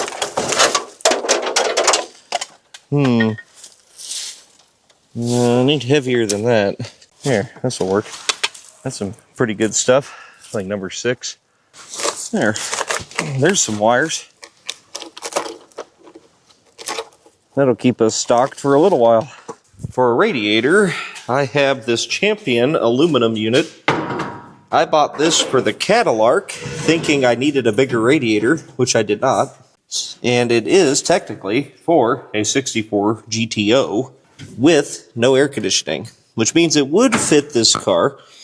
We'll just have to make a couple modifications. You can tell it sits a little too high because it's hitting our mounts down here. I don't think we need to remove them. We could just bend this tab out here. That'll let the radiator drop in. Now, the radiator is by far the nicest piece of this entire car, but it's still kind of a cheapie, and I had it, and I don't really have any use for it immediately, so it's good enough excuse to use a really nice radiator in a really not nice car. Yeah. Quality. It's better. It's still sitting up a little bit over here for some reason. Let me try to shut the hood, I guess.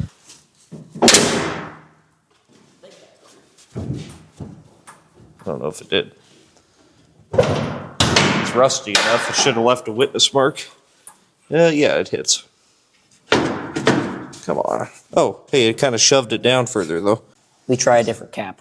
Yeah, this cap is ridiculously tall. These Chinese caps those radiators come with are junk. And tall. This one is much shorter. Maybe that'll help. That did it. Well, that should work. Now we just got to figure out some hoses. Digging around at my junk pile. This one fits fairly well. I think once it gets some pressure in it, it'll probably be okay. Yeah. It's the lower one that sucks shut. This one pushes fluid, so should be all right. And then I actually used a correct new lower radiator hose. So, you know, I spent the big bucks. I spent $11 on that hose. I found this like license plate bracket thing. It's pretty heavy. I think we can use this to hold the radiator in. Put it in my metal brake here, you know. That's pretty good. That's really good, actually. There's only one way to do this.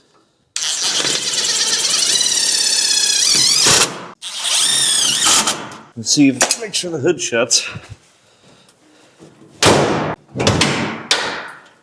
That works pretty good. Doesn't look bad either. Got a few things to do today to get this thing to where we can drive it. One of those things is a transmission cooler.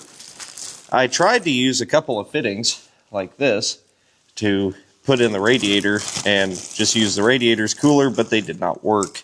I bought the cheapest transmission cooler that the parts store had, which is this little Hayden guy, is $36. And we'll just mount it down here. And I left enough meat on the lines that we looped together that they should work just fine. We'll just run them up hereabouts somewhere. Yep. Well, the fluid still looks good. Maybe a little water in it, but not too bad. There we go. Now, the next thing we gotta do is fill the cooling system and hope it's fine, because everything else has been fine on the engine. Surely the other shoe's about to drop somewhere. Oh, easy there now. Ah! Puking all over me. This thing must not have a thermostat in it, because I'm 3 gallons in and it's still taking it.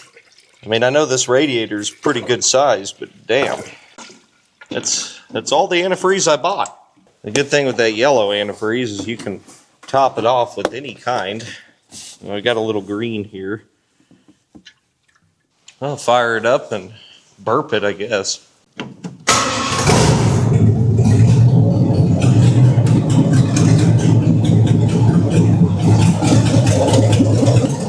Yeah, try and bleed the power steering while it's in the air.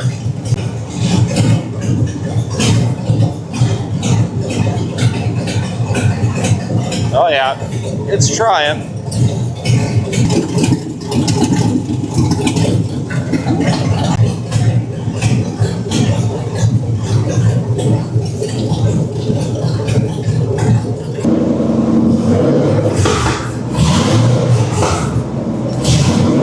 There we go.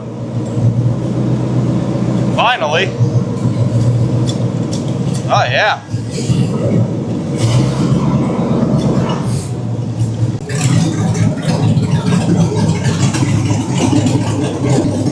The fluid turned into rust, and it's steering itself. That's not good. I'm not really sure what's up with the whole it's turning itself thing, but I'm pretty sure it's not supposed to do that. Maybe it'll heal itself, who knows?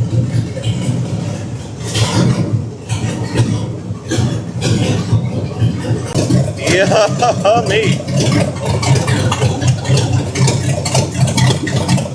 No thermostat action yet. See if the alternator works. 14.5 volts. Works good. Yeah, that power steering pump's absolutely going to explode.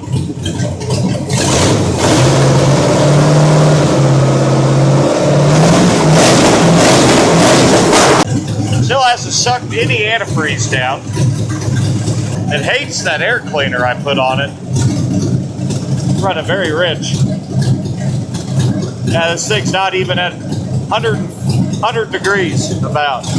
I use this motor purr tune-up like Frank's hot sauce. It goes on everything. I'm going to put a little bit in the power steering pump, see if it'll fix whatever the hell's happening. It's basically just very powerful solvents. So if there's something plugged or dirty or shriveled up, this will take care of that. I'm surprised that pulley turned out as good as it did. I mean, it ain't good, but it is working. There we go. Now something's happening. Thermostat open. It does have one. Good. I played with the mixture screws a little, and it seems happier. I never even put plugs in this thing, though, so let's give her some tune-up. That'll clean them off.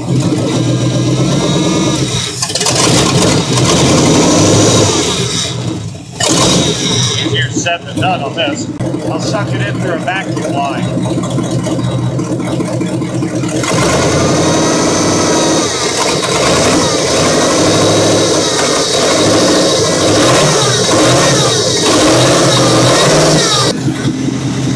I don't think it's supposed to do that. That's weird. I'm going to say the motor purr might have dislodged something. Oh, yeah. Yeah, it's full of water, and that'll do it every time. Terrible things are happening to the power steering pump. I don't know what's going on.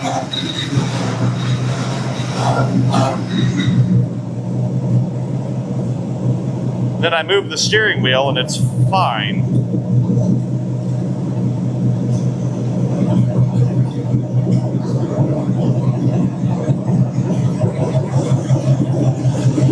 What the hell? I'm gonna guess that there might be something stuck. Now I gotta wash all this off.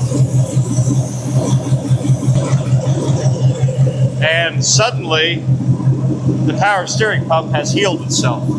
And that's why I love old cars. That happens a lot. 180. Hold steady. She's fine.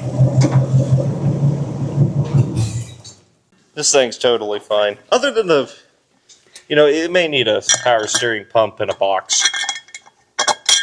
Maybe. That would be my professional recommendation. It hates this air cleaner, but I'm putting it back on anyway. Dad had a couple more rallies laying around. Older tires, but they'll work. And so we'll change out that bent one because that thing's going to waste an axle bearing quick. And then this odd-sized one, we'll just put those two I just got from him on the front, move that other one to the back, and we'll be good. All right, got the wheels all switched around. Should be good to go now. Let's go hunt for a seat, or seats preferably, but at least one. I got 2 seats here. I think they're like first-gen Firebird seats. They're pretty rough, and they don't have any tracks, which is very unfortunate, but I think that's all I got. And I wouldn't mind getting them out of my shed. As you can tell, I need to clear some space. I know I use the tracks of them on the Holy Goat seats, because the tracks are the same. Well, we won't have tracks, and the seats are too low without tracks. But I have these spacers that came with my lift in the packaging. And I think with some all thread, if it was long enough, you use that. And then, you know, these are heavy duty. Set the seat on them. I think this will work. Now, you may be asking yourself, Dalton, did you measure, did you try it out? Are those spacers enough? And the answer to that is yes, they are enough. You know why? Because it's what I have, and that makes it good enough.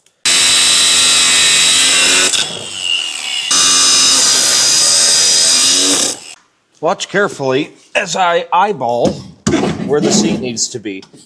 For one, I believe that spacing nearly perfect. For 2, somewhere in that neighborhood should be about right. Oh yeah, dead on the money. Why did I even try it?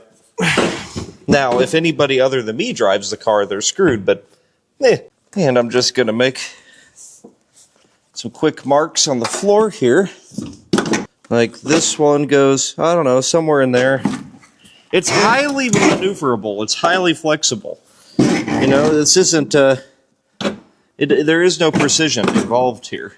Now to ruin the only good part of the entire car. Oh yeah, eyeballed to perfection.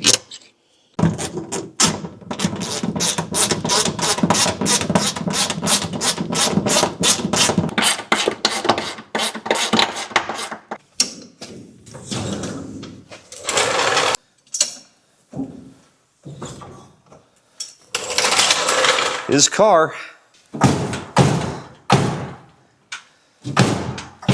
Yeah, that's a small problem. We'll figure it out. So I do know what's wrong with these. The door latches are both broken. And as far as I know, I don't have any.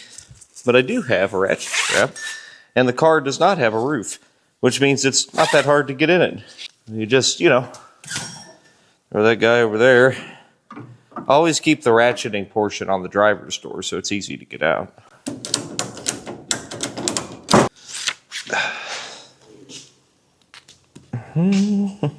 Fixed.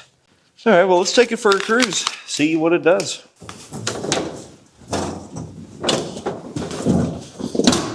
Yep.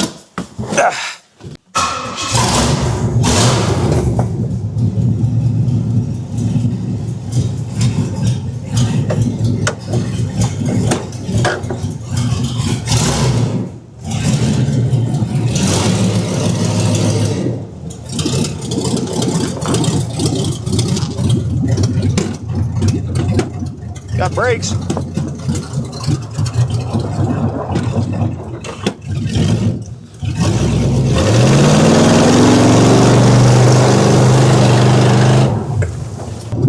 Yes. Great. Oh boy, let's make some questionable decisions. So, there is something wonky with this. It's better now, but when I just took off, the steering wheel would not return itself. So if you turn the wheels, it would just stay pointed that way. Oh. And that's in the box. Something in that box, I believe there is a centering valve in it. It feels fine right now, but we'll have to be very careful. It's also only got a few gallons of gas in it, so we'll see what it does. Feels cool though. I haven't had a convertible in a long time, like an actual one. This is cool. Brakes are fantastic.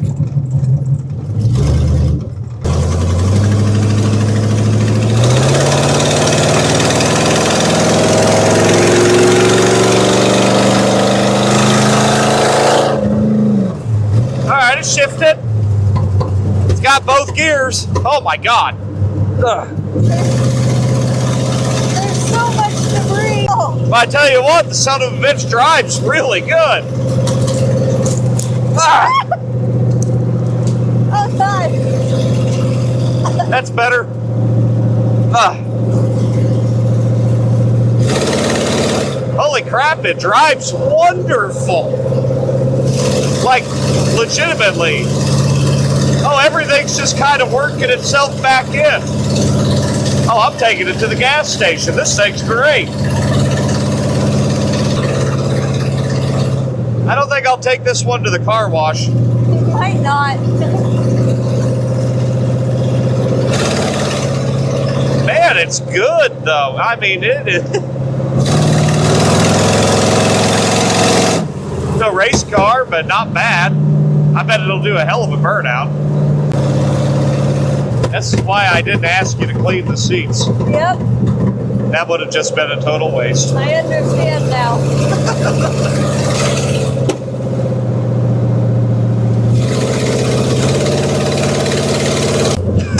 I am blown away for something that I cobbled together in what, 4 or 5 days. This is a really good car. All right. Ah! It laid rubber from a roll.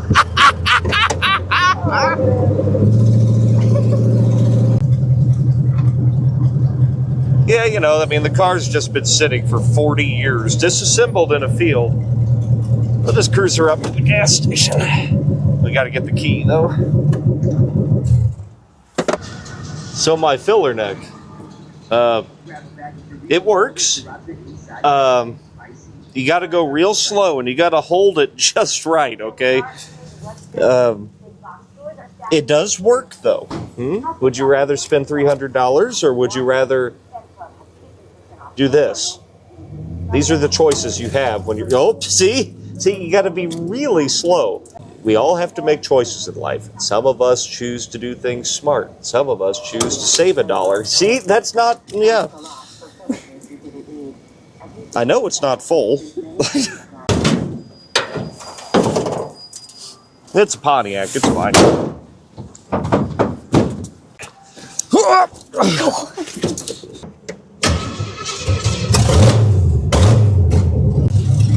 This thing doesn't need a throttle position sensor at all. It seems to shift and do everything just fine. Yep.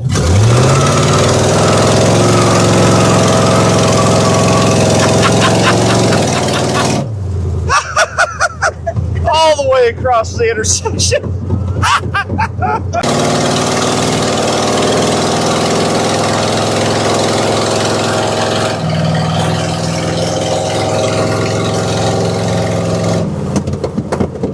I have nice cars that don't drive as good as this. Hey, settle down. It's smooth as silk, drives great, shifts great, lays rubber for a city block, and I built it by accident. This is a life lesson for me and everyone else. Never try.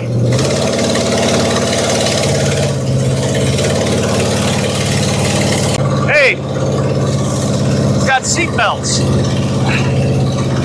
There we go. Let's test its gravel road capabilities.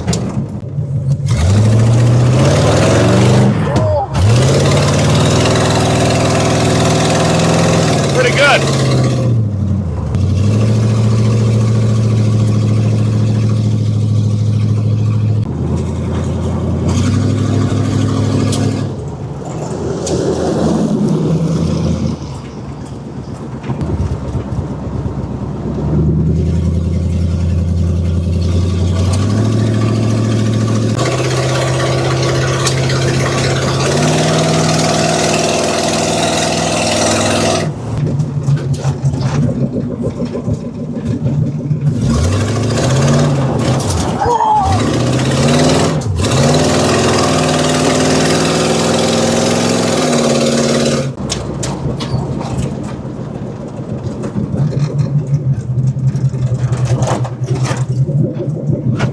Man, I am kicking myself in the ass for agreeing to sell this. I don't want to be that guy, but I might be that guy. I might have to keep this. Well, but no, Ray will actually do something with it.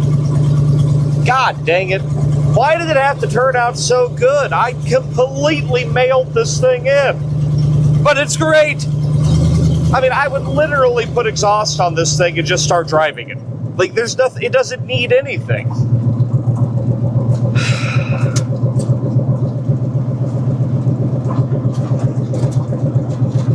I'm gonna sell it to Ray, but he better agree, if he ever sells it, he's got to sell it back to me.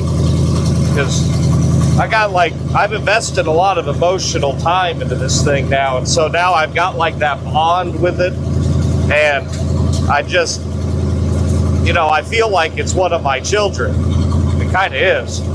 So I don't know. That's my problem, though. That's why I have 30 some odd cars.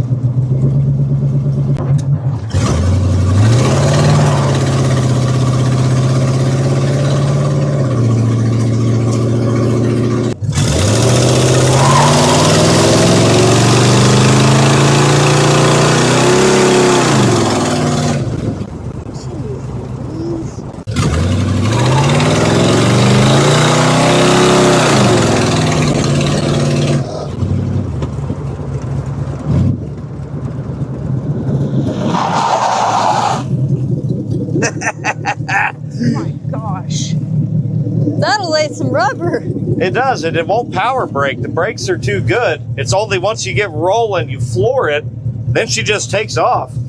It's a gutsy son of a bitch. It reminds me, when I was in high school, I had a 65 Olds F85 with the same transmission. It had a 332 barrel in it, and that thing would just annihilate the tires. It was a limited slip also, and I mean, it would just, you'd fishtail everywhere in that car. It's something to do with this transmission, I think. But, because that's just a Spog 400 Pontiac. It's like a 200 horsepower engine. It's nothing special. But it's still a Pontiac, so it's still ballsy and superior to literally everything ever made. That's a fact. Science.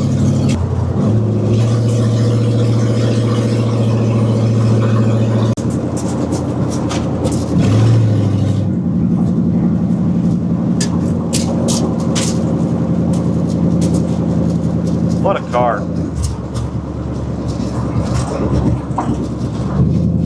Whee!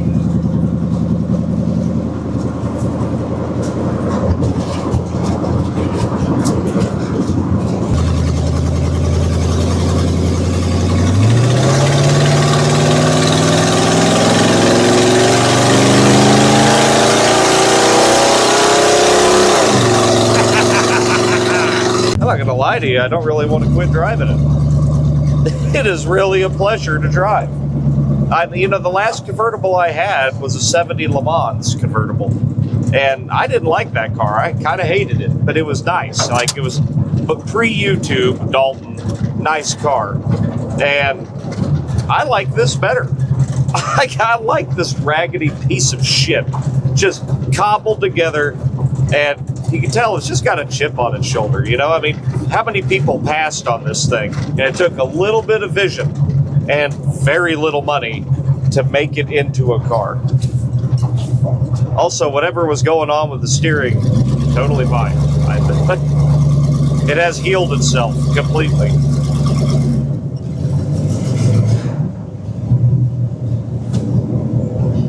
Even these seats aren't uncomfortable. No, they're fine. I mean, how far we drive? I'm well over probably 20 miles. Hard. And it's fine. I would get in this car and drive to New Mexico. Like, right now. I mean, you'd be deaf, I guess. But other than the deaf part, well, I would like to have working door latches. But it's all like little pissant stuff this car needs. It's nothing, it doesn't need anything major.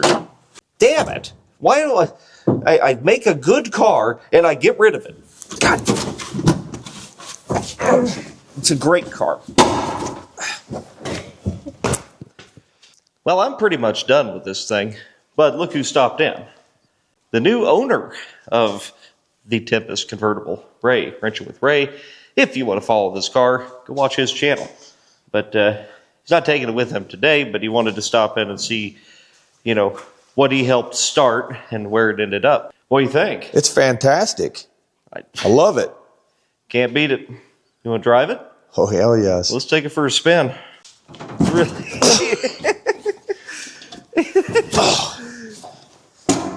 Yeah, I figured you and I are about the same height, so, you know, the seat should be all right.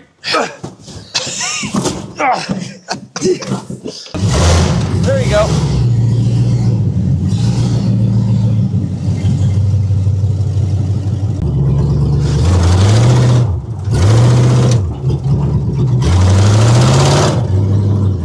It's spunky. It is. For a mystery motor you knew nothing about, and a transmission that we jerked out with a truck.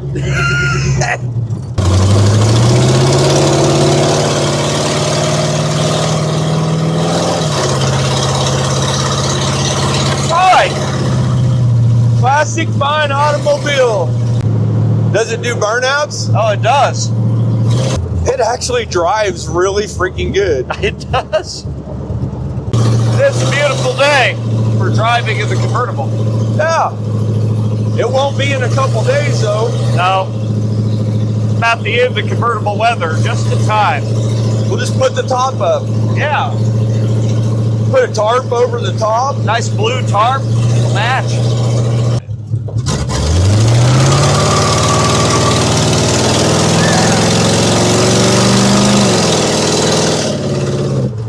Race car, pretty much. It's almost got a rear view mirror. You can kind of use that to drive all the way to the end of this. I want to see the black mark I left yesterday. Ah, the joys of the convertible. Nothing like a gravel road. Yeah, I hope it don't get dirt in it. No. It's good for your lungs. You should have seen me and Jess in this when we took off and all the shit that was in this thing just blew up everywhere. Yeah.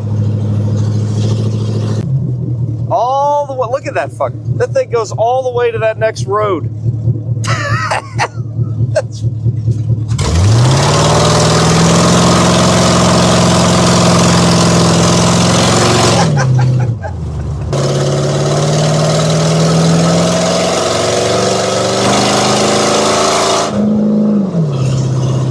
This car cruises great. I know. Like, if it wasn't for all the shit flying around inside of it, it's actually enjoyable to drive. It's not that bad. I don't get it. I really don't get it. It has no right to be this good.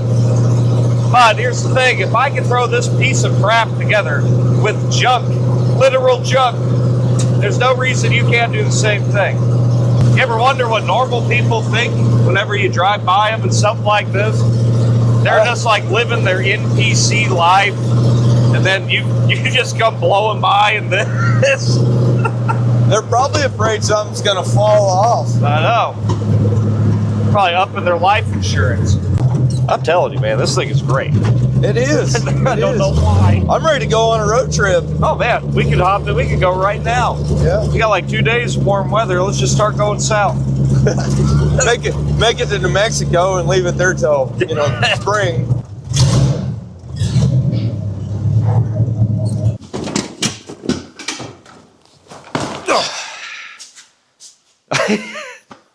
It's perfectly fine. It's amazing. Ugh, I got some dirt in my eye for some reason. Anyway, that's going to do it for this episode of Pole Barn Garage. Please check out polebarnmerch.com. If you want this sticker right here, you can get that. polebarnmerch.com and many other things. Ray, enjoy. He's going to take it to the next level. They see he's got a secret going for him here. His wife likes it. And that means that it's going to get taken to the next level. It has to. Because I'll drive junk across the country, but I don't send my wife out in junk intentionally. No, so, maybe at some point, even if you wanted help on painting the thing or body work, I'd be down to do that too, because I like this thing. I'd like to see it through. I can get the body roughed in, hang some quarters, and bring it back up and get a PBG special paint job. Hell yeah. $99, I roll in the door and Just like Earl Shad. Anyway, we'll see you guys next time.